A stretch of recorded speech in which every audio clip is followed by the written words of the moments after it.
जल परी।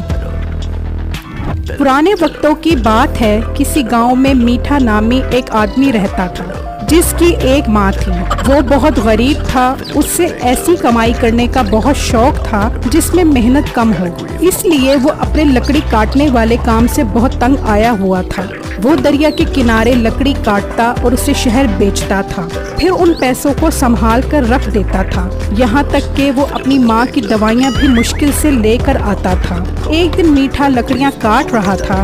यार कब तक मैं ये लकड़ियाँ काटने वाला काम करता रहूँगा? ये काम मेरे लिए नहीं है, इसीलिए तो मुझे कभी कभी ये फीलिंग आती है कि मेरे पास भी बहुत बड़ा घर और गाड़ी होगी। पर यार मेरा ये ख्वाब कब और कैसे पूरा होगा? इसके लिए मुझे जरूर कोई और रास्ता निकालना पड़ेगा। ऐसे तो सारी जिंदगी लकड़ियों पर कुल्हाड़ी चलाता रहूंगा और मेरी फिटनेस भी खराब हो जाएगी और लड़कियां भी मुझ पर आशिक होना बंद हो जाएंगी। मैं अभी तो ये लकड़ियां बेच कर आता हूँ।